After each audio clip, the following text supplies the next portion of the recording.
जय श्री राम। मेरे कुंभ राशि के प्यारे जातक जातिका, मैं हमेशा कहता हूं कि कुंभ राशि मेरी सबसे पसंदीदा राशि है। इस कारण से सबसे अधिक रिसर्च मैं आपके ऊपर करता हूं। मैं अपना पारिवारिक सदस्य मानता हूं कुंभ राशि को।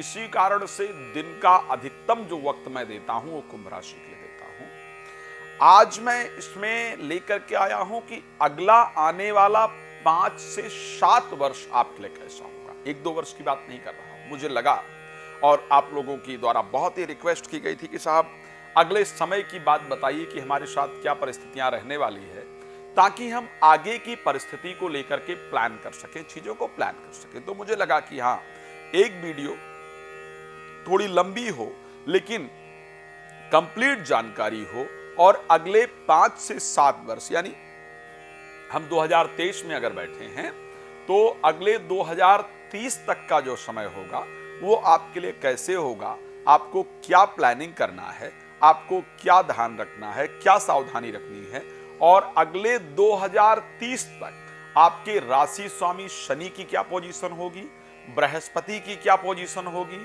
राहु की क्या पोजीशन होगी, कहां कहां गोचर करेंगे, अन्य ग्रह कहां कहां गोचर करेंगे, क्या खराब और क्या अच्छा होने वाला है, क्या सावधानी रखनी है, इन सभी विषयों पर इस कार्यक्रम के अंतर्गत हम चर्चा करेंगे। आइए थोड़ा सा पहले हम बात कर लेते हैं कुंभ राशि के विषय को लेकर के।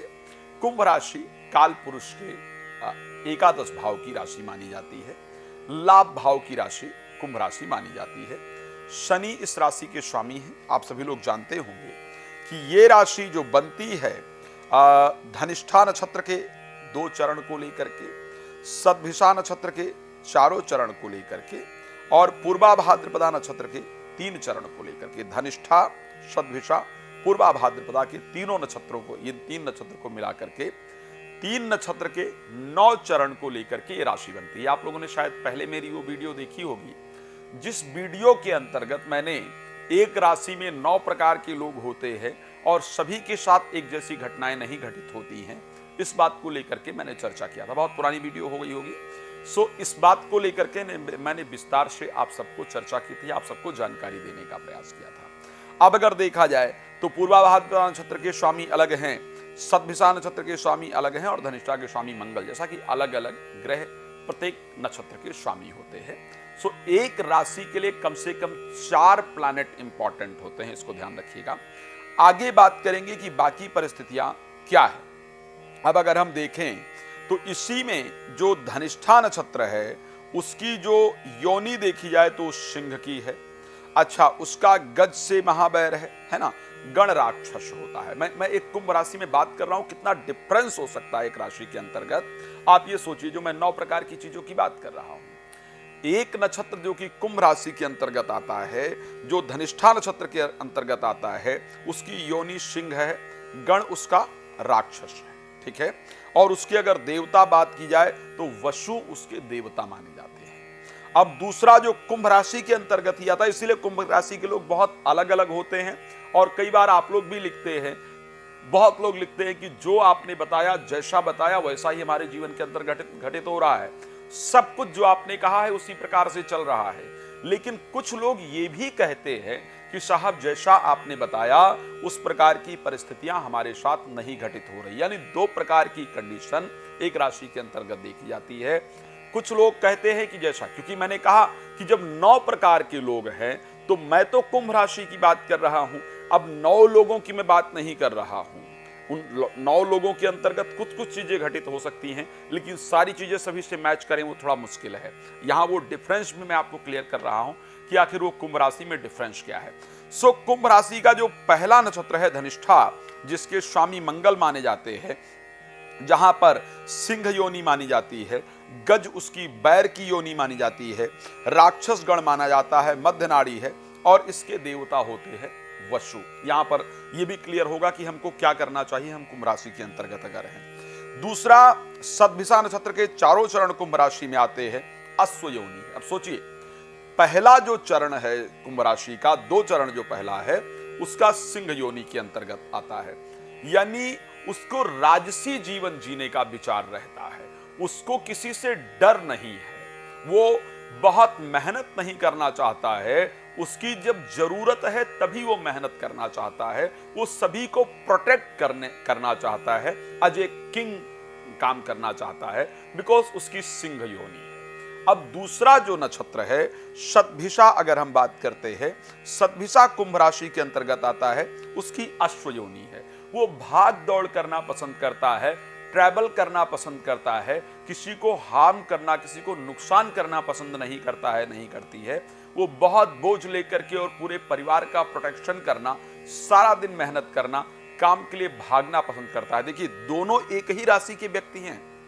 पहले 2 चरण में सिंह है, लेकिन दूसरे 2 चरण के अंतर्गत अगर बात की जाए तो वो अश्व है, यानी घोड़े की जो कहा जाता है। सो उसका विचार, उसका स्वभाव बिल्कुल 4 चरण का बिल्कुल अलग है। अब उसका जो वैर योनि है वो महिष्य है, और उसका भी गण राक्षस माना जाता है। लेकिन अगर उसकी बात की जाए तो वरुण उसके नक्षत्र स्वामी माने जाते हैं, यानी इस व्यक्ति को जल बहुत प्रिय होता है, पानी वाले स्थान बहुत प्रिय होते हैं, और ऐसे व्यक्ति को पानी इत्यादि का दान करना बहुत फायदेमंद होता है। अब हम चलेंगे इसी में पूर्वा भाद्रपदा नक्षत्र का 3 चरण जो है वो कुंभ राशि के अंतर्गत आता है। इसकी भी सिंह योनि, यानी पहले वाले चरण के अकॉर्डिंग ही रहता है, लेकिन इसका गण मनुष्य है, ये मनुष्यता पर काम करता है। ये दोनों से डिफरेंट है। ये आज के युग में जीने का प्रयास करता है, बहुत प्रैक्टिकल लाइफ जीने का प्रयास ये व्यक्ति करता है। अच्छा, इसके लिए इसके जो देवता हैं वो अजैक पाद हैं, भगवान की भक्ति में ऐसा व्यक्ति बहुत भरोसा रखता है। तो सबसे पहले, अच्छा, कौन कौन से अक्षर कुंभ राशि के अंतर्गत आते हैं? आप लोग ये भी जानना चाहते होंगे कि आखिर कौन से अक्षर कुंभ राशि के अंतर्गत। मैं घड़ी इसलिए देख रहा हूं ताकि बहुत लंबा समय आपका ना लूं। आप लोग लंबी वीडियो देखना थोड़ा कम पसंद करते हैं, फिर भी प्रयास है कि थोड़ा सा बेहतरीन जानकारी आपको दी जाए, क्योंकि वास्तविकता में ये जो पूरी मेहनत है वो मेरी आपके लिए है। आप लोग अपने बारे में जानना चाहेंगे तो मुझे कॉल कर सकते हैं। मैं रात को 9 बजे और दोपहर को 12 बजे लाइव भी आता हूं। आप मेरे द्वारा वैदिक जन्म पत्रिका भी प्राप्त कर सकते हैं। अब मैं चर्चा करने ये जा रहा हूं, कौन कौन से अक्षर, गा अक्षर से यदि आपका जन्म होता है, गु गे स्पेशली, गु गे, तो आप कुंभ राशि के अंतर्गत आते हैं। गो सा सी सु आप कुंभ राशि के अंतर्गत आते हैं, अगर आपका नाम अक्षर इस अक्षर से स्टार्ट होता है। साथ में से, सो, से और सो और दा, ये 3 अक्षर कुंभ राशि के अंतर्गत, तो ये अक्षर हैं जो आपके स्पेशली कुंभ राशि के अंतर्गत आते हैं। जो प्रेडिक्शन मैं आपके लिए कर रहा हूं, चाहे आपकी डेट ऑफ बर्थ से कुंभ राशि है और चाहे आपकी नाम से कुंभ राशि है, सभी के अकॉर्डिंग, या आपका कुंभ लग्न है, तो ये आपके लिए एप्लीकेबल होने वाला है, इसको ध्यान रखिएगा। ये परिस्थितियां आपके लिए रहती हैं। अब आगे बात करते हैं, कुंभ राशि के लोगों को विशेष रूप से करना क्या चाहिए, क्या करना कुंभ राशि के जातक जातिका के लिए फायदेमंद होता है। मेरे विचार से, क्योंकि ये राशि 11th हाउस की राशि है, 11th हाउस डिपेंड करता है, जो काल पुरुष की राशि के अंतर्गत देखा जाए, 11th हाउस वेल्थ को रिप्रेजेंट करता है, धन को रिप्रेजेंट करता है। मेरे दृष्टि से कुंभ राशि के जातक जातिका को हमेशा अर्थ से रिलेटेड जो सेक्टर हैं उन्हीं को हमेशा चूज करना चाहिए, उन्हीं के अंतर्गत हमेशा काम करना चाहिए। कौन से सेक्टर हैं जिनको अर्थ से रिलेटेड सेक्टर कहा जाता है? लाइक शेयर मार्केट से रिलेटेड सेक्टर, बैंकिंग क्षेत्र से रिलेटेड जो सेक्टर है, लॉटरी इत्यादि का जो कार्य है, वो कुंभ राशि को जरूर करना चाहिए, मेरा विचार कहता है। कुंभ राशि के जातक जातिका की अगर हम बात करते हैं, उसके साथ आपको ऐसे प्रत्येक क्षेत्र को प्रयास करने से, ब्याज का लेन देन अगर बात की जाए, पैसे के लेन देन की बात की जाए, इस प्रकार के सेक्टर का हमेशा आपको प्रयोग करना चाहिए, इस पर आपको अच्छा लाभ होता है। मैं प्रोफेशनल लाइफ की अगर और बात करूं कि क्या आपको चूज करना चाहिए, क्योंकि कुंभ राशि एक वायु तत्व राशि है, कुंभ राशि पश्चिम दिशा की स्वामिनी राशि है, कुंभ राशि स्थिर राशि मानी जाती है। कुंभ राशि के लोगों को विशेष रूप से वायु यान इत्यादि, जो एयर होस्टेस हैं या पायलट है, इससे रिलेटेड जो कोर्सेस हैं वो कुंभ राशि के लोग करते हैं, तो निश्चित रूप से उनके लिए फायदेमंद होता है। बिजनेस अगर करना चाहते हैं तो ऐसे बिजनेस को हमेशा आपको सिलेक्ट करना चाहिए जिसका रिलेशन वायु से जरूर हो। अगर वायु से रिलेटेड उसका रिलेशन होगा तो निश्चित रूप से आपके लिए फायदेमंद होगा। मैं बात कर रहा हूं, मान लिया जाए कि आप कोई इलेक्ट्रिक का बिजनेस करना चाहते हैं तो उसमें कोशिश करें कि आप पंखा जरूर रखा जाए, उसमें एसी इत्यादि जरूर रखा जाए। वायु से रिलेटेड जो प्रोडक्ट हैं, आप बिजनेस करते हैं तो आप एरोप्लेन के पार्ट्स इत्यादि तैयार करने का प्रयास करें। बच्चों का गिफ्ट रख रहे हैं खिलौने, तो ऐसे खिलौने रखें जो उड़ने वाले हवा में हो। सो वायु से रिलेटेड जितने बिजनेस होंगे, अर्थ से रिलेटेड जितने बिजनेस होंगे, या वायु से रिलेटेड जो प्रोफेशन होंगे, वो निश्चित रूप से आपके लिए फायदेमंद होंगे। ऐसे क्षेत्र के अंतर्गत हमेशा बहुत सारे प्रोफेशन हो सकते हैं, यहां पर सब पर डिस्कस करना शायद मुश्किल होगा। मेरे दृष्टि से ये क्षेत्र आपके लिए निश्चित रूप से बहुत फायदेमंद होते हैं। सो प्रोफेशन क्या सिलेक्ट करना चाहिए, तरीका क्या होना चाहिए, इस पर मैंने इस कार्यक्रम के अंतर्गत आपको चर्चा करने का प्रयास किया है। राशि स्वामी शनि है मैंने बता दिया है, 11वीं राशि है मैंने बता दिया है, नाम क्या है मैंने बता दिया है। 9 लोग इस राशि में अलग अलग प्रकार के होते हैं, हर व्यक्ति का नेचर अलग होता है, हर व्यक्ति के साथ अलग प्रकार का प्रभाव पड़ता है, ये परिस्थितियां देखी गई है। अब आइए मैं आपको एक बात और जानकारी देने का प्रयास करता हूं कि आखिर इस राशि के अंतर्गत कब क्या क्या घटनाएं घटित होती हैं। एक बात ध्यान रखिएगा, इस राशि में सबसे पहला जो 2 चरण है धनिष्ठा नक्षत्र का, इसके स्वामी मंगल है। एक और ध्यान रखना चाहिए, अगर आप और डिटेल में इस राशि में जाना चाहते हैं, यदि आपका धनिष्ठा नक्षत्र के अंतर्गत जन्म हुआ है, यानी कुंभ राशि के पहले 2 चरण में जन्म हुआ है, तो आप खाने से रिलेटेड भी कार्य कर सकते हैं। आपको आर्मी के अंदर जाना, पुलिस के अंदर जाना, अपना जिम खोलना, रेसलर होना, प्रॉपर्टी से रिलेटेड काम करना, एग्रीकल्चर से रिलेटेड काम करना आपके लिए फायदेमंद होता है। इलेक्ट्रिक से रिलेटेड कार्य करना आपके लिए फायदेमंद हो सकता है, आपको उसको सिलेक्ट करना चाहिए। अगर आपका सद्भिषा नक्षत्र के अंतर्गत जन्म हुआ है तो सद्भिषा नक्षत्र के 4 चरण के अंतर्गत कुंभ राशि आती है, राहु इसके स्वामी है। आपको स्पेशली आर्मी सेलेक्ट करना चाहिए, या आपको आयुर्वेदिक मेडिसिन इत्यादि के अंतर्गत काम करना चाहिए। आपको बिजनेस इत्यादि करना है तो लोहे का बिजनेस इत्यादि आपको करना चाहिए।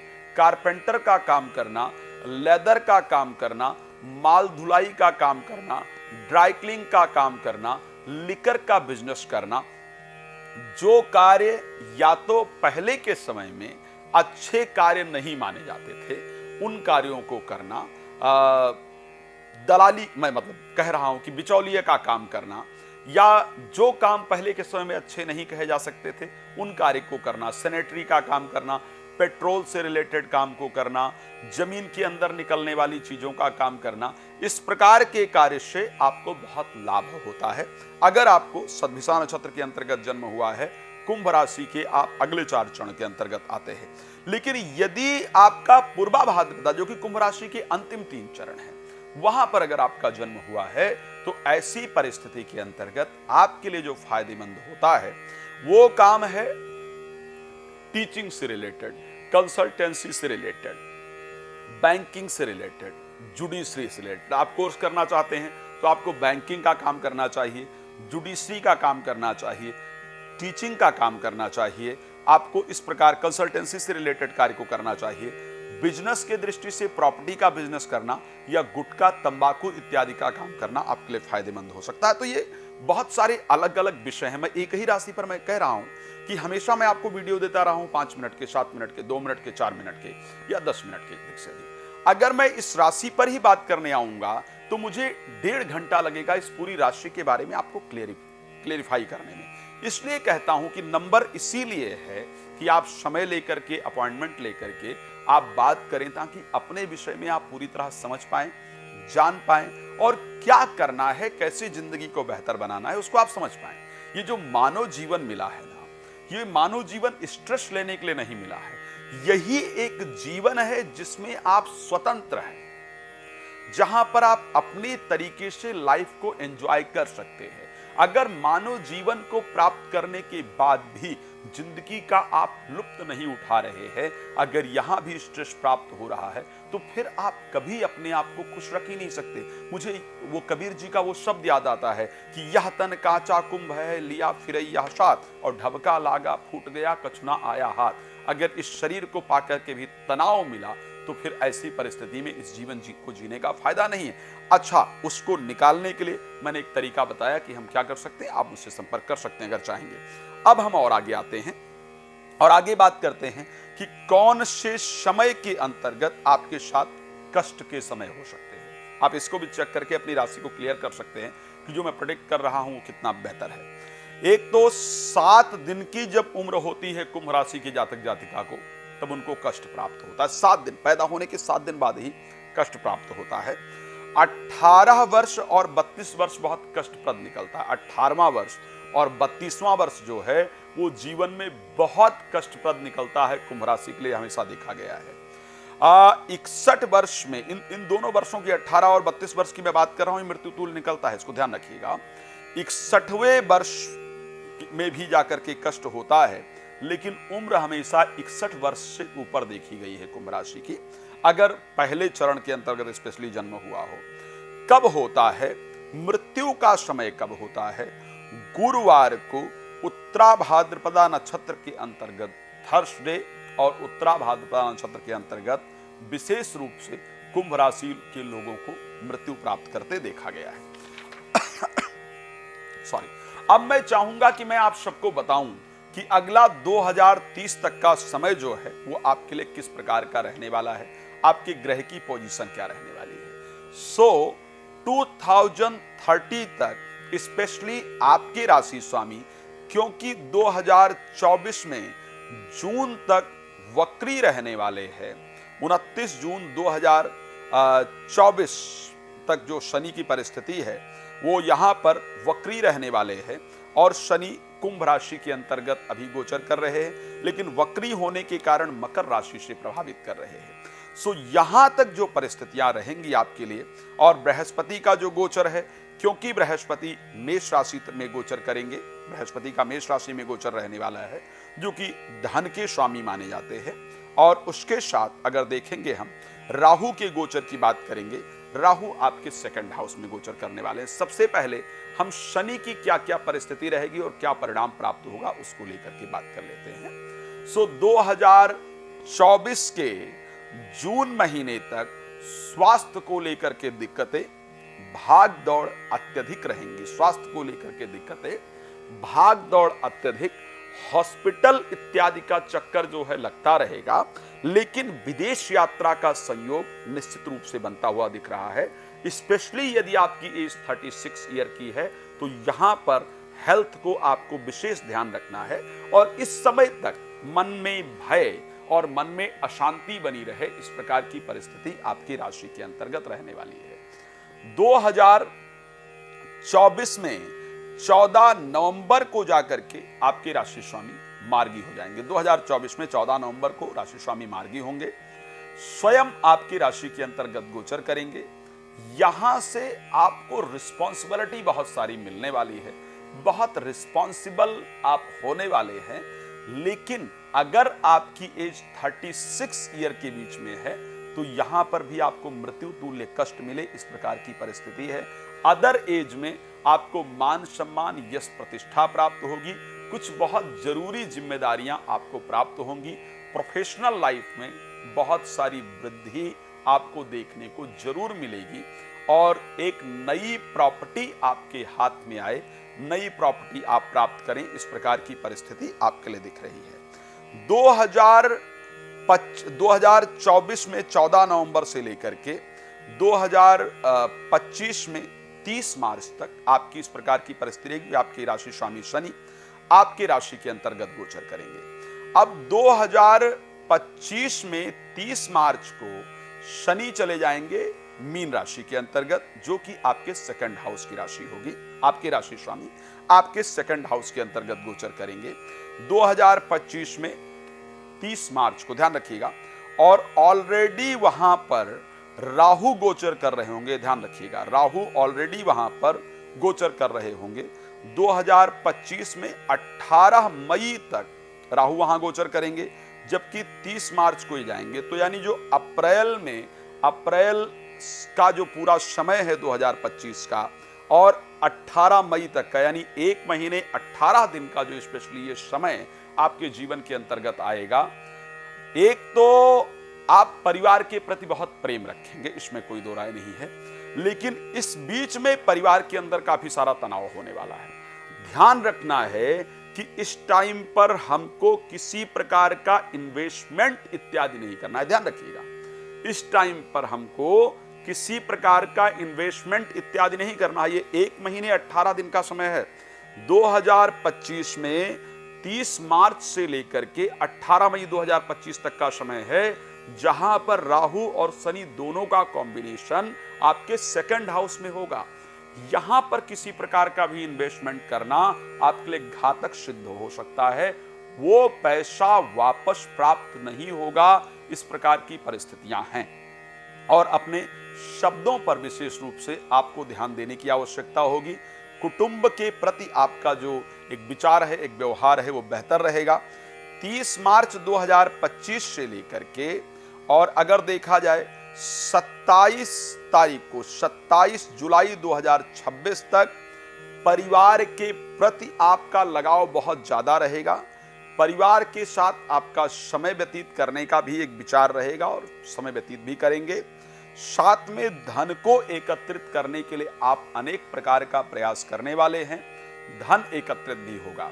लेकिन अगर आपकी एज 19 वर्ष के बीच में है तो यह समय आपके लिए कष्टप्रद होगा। इस समय पर आपको ध्यान रखने की आवश्यकता होगी। 27 जुलाई 2026 में शनि फिर से वक्री हो जाएंगे और शनि पहुंचेंगे आपके लिए आपकी राशि में वापस। 2026 में शनि फिर से वक्री हो जाएंगे 27 जुलाई को। अब यहां पर अगर देखा जाए, राहु ऑलरेडी कुंभ राशि में चले गए हैं। 2026 में ये रहने वाले हैं। पूरा 2026 में ये क्षमा चाहूंगा 2026 पूरा मकर राशि के अंतर्गत गोचर करेंगे, जबकि 2026 जुलाई के अंतर्गत शनि वक्री होंगे। तो ये जो जुलाई से लेकर के और दिसंबर तक का महीना 2026 का रहेगा, इस महीने में आपको अपने स्वास्थ्य पर बहुत ध्यान रखना है और अपने वैवाहिक जीवन पर ध्यान देना है। ये समय बाकी चीजों के लिए बहुत बेहतर होगा। यदि आपका बिजनेस लेदर का है, आपका बिजनेस लिकर का है, तो निश्चित रूप से आपके लिए ये समय बहुत लाभप्रद होने वाला है। बहुत बेहतर परिस्थितियां रहने वाली है। लेकिन अगर हम बात करते हैं कि इस समय में स्वास्थ्य को लेकर के क्या परिस्थिति होगी, तो स्वास्थ्य को लेकर के हमको विशेष सावधानी रखने की आवश्यकता इस समय पर रहेगी। अब क्या होगा, शनि 10 दिसंबर 2026 को फिर से मार्गी हो जाएंगे, यानी सेकंड हाउस में रहेंगे। फिर जो है आपको घर पर वही परिस्थिति, घर पर ध्यान देंगे, आर्थिक परिस्थितियां बेहतर होंगी। शनि की जो दृष्टि रहेगी इस समय पर, वो 4th हाउस के अंतर्गत शनि की दृष्टि रहेगी, यानी विदेश यात्रा, अपने घर से दूर, अपने परिवार से दूर विदेश यात्रा इत्यादि होने वाली है। जो रुकी हुई प्रॉपर्टी इत्यादि है वो जरूर बिकेगी। स्वास्थ्य पर यहां भी लापरवाही नहीं करना है। 11th हाउस पर दृष्टि होने के कारण शेयर मार्केट इत्यादि से आपको बहुत लाभ की प्राप्ति इस समय पर होगी, इसको ध्यान रखिएगा। अब 4 जून 2027 को ध्यान रखिएगा, 4 जून 2027 को आपके राशि स्वामी जो शनि हैं वो पहुंच जाएंगे मेष राशि के अंतर्गत, यानी आपके 3rd हाउस में, बट उसके साथ नीचस्थ हो जाएंगे। ये बड़ा इंपॉर्टेंट पार्ट है आपके लिए, इसको ध्यान रखिएगा। 4 जून 2027 को आपके राशि स्वामी पहुंच जाएंगे आपके 3rd हाउस के अंतर्गत गोचर करने, और वहां पर 2027 में ऑलरेडी आपके जो राहु हैं वो आपकी राशि में गोचर कर रहे होंगे। ये समय थोड़े से इंपॉर्टेंट टाइम है, इसलिए आपको बता रहा हूं। वैसे 3rd हाउस के अंतर्गत शनि बड़े इंपॉर्टेंट प्लैनेट हैं, बेहतर रिजल्ट देते हैं। अकॉर्डिंग टू ऋषि पाराशर, त्रिखट एकादशे राहु, त्रिखट एकादशे भौमा, त्रिखट एकादशी शनि सर्वारिष्ट विचिंत है।